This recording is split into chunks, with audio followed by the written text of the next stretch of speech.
नमस्कार. आज आपण एका अशा अँटेनाबद्दल बोलणार आहोत जो दिसायला अगदी साधा आहे, पण त्याचं डिझाईन कमालीचं हुशार आहे. आणि गंमत म्हणजे आपण सगळ्यांनी तो नक्कीच कुठेतरी पाहिलाय. अच्छा, पण आधी एक विचार करूया की रेडिओ लहरींसारख्या न दिसणाऱ्या शक्तीला आपण एकाच दिशेने कसं काय वळवू शकतो? म्हणजे ही तर एक अदृश्य ऊर्जा आहे, तिला लक्ष्य कसा करायचा? या प्रश्नाचं उत्तर कदाचित आपल्या घराच्या छतावरच आहे. हो, हाच तो यागी उडा अँटेना. याचं डिझाईनच मुळी दिशात्मक सिग्नल पकडण्यासाठी बनवलंय. सोप्या भाषेत सांगायचं तर तो फक्त एकाच दिशेने लक्ष देतो, तिकडूनच सिग्नल घेतो किंवा तिकडेच पाठवतो. चला तर मग या अँटेनाची आतून ओळख करून घेऊया. हा अँटेना म्हणजे एकटं काम करणारा कोणी नाहीये, तर ही आहे वेगवेगळ्या भागांची एक जबरदस्त टीम जी मिळून काम करते. तर या टीममध्ये 3 मुख्य खेळाडू आहेत. एक आहे ड्रिव्हन एलिमेंट, दुसरा आहे रिफ्लेक्टर आणि तिसरे आहेत डायरेक्टर्स. आणि हे सगळे एका लांब दांड्यावर बसवलेले असतात, ज्याला बूम म्हणतात. सुरुवात करूया टीमच्या स्टार प्लेअरपासून. हा आहे ड्रिव्हन एलिमेंट. याला स्टार का म्हणायचं? कारण हा एकमेव भाग आहे जो थेट पॉवर केबलला जोडलेला असतो. सिग्नल पाठवण्याचं किंवा स्वीकारण्याचं मुख्य काम याचंच आहे. आता भेटूया रिफ्लेक्टरला. हा ड्रिव्हन एलिमेंटच्या मागे उभा असतो आणि त्याच्यापेक्षा थोडा लांब असतो. याचं काम अगदी एखाद्या बाउन्सरसारखं आहे. तो सिग्नलला मागच्या बाजूने पुढे ढकलतो. यामुळे काय होतं की अँटेनाची सिग्नल पकडण्याची ताकद, ज्याला आपण गेन म्हणतो, ती तब्बल 4 ते 5 डेसिबलने वाढते. आणि मग येतात डायरेक्टर्स. हे ड्रिव्हन एलिमेंटच्या समोर असतात आणि आकाराने थोडे लहान असतात. हे सिग्नलला योग्य दिशा दाखवतात, त्याला एका सरळ केंद्रित रेषेत आणतात.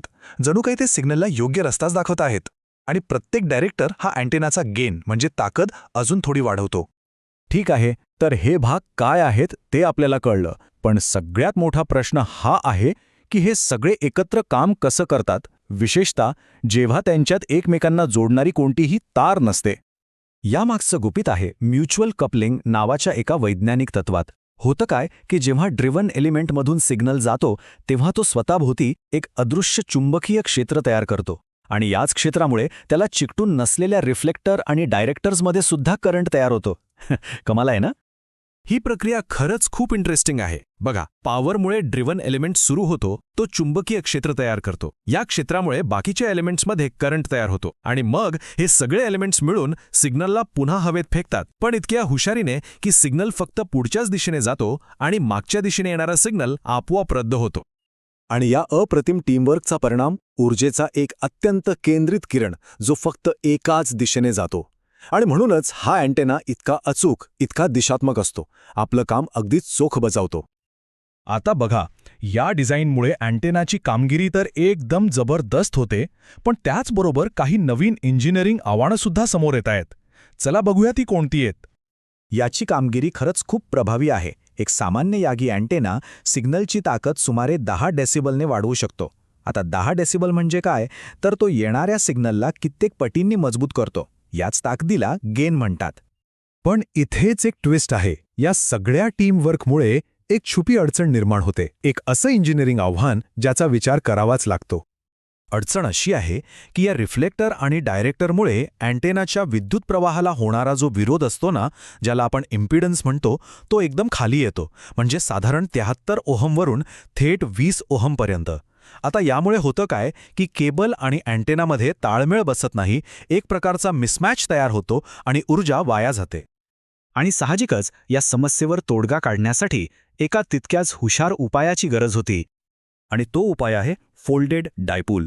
इंजिनियर्सनी काय केलं की सामान्य ड्रिव्हन एलिमेंटऐवजी फोल्डेड डायपोल वापरायला सुरुवात केली. ह्याचं वैशिष्ट्य असं की ह्याचा मूळ इम्पिडन्सेस चौपट जास्त असतो. त्यामुळे जो इम्पिडन्स 20 ओहमवर आला होता तो पुन्हा वाढून केबलच्या 75 ओहमच्या जवळ येतो. प्रॉब्लेम सॉल्व्ह आणि ऊर्जेचं ट्रान्सफर एकदम व्यवस्थित होतं. चला तर आता या अँटेनाच्या इतिहासात आणि त्याच्या आजही टिकून असलेल्या महत्त्वावर एक शेवटची नजर टाकूया. विचार करा, या अँटेनाचा शोध 1920च्या दशकात लागला होता.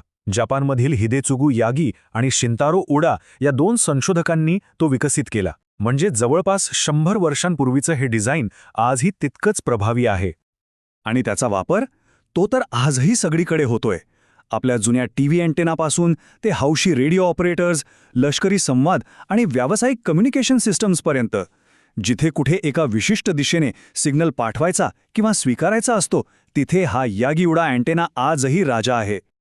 थोडक्यात सांगायचं झालं तर एका बाजूला याचे फायदे आहेत, जबरदस्त गेन आणि अचूक दिशा.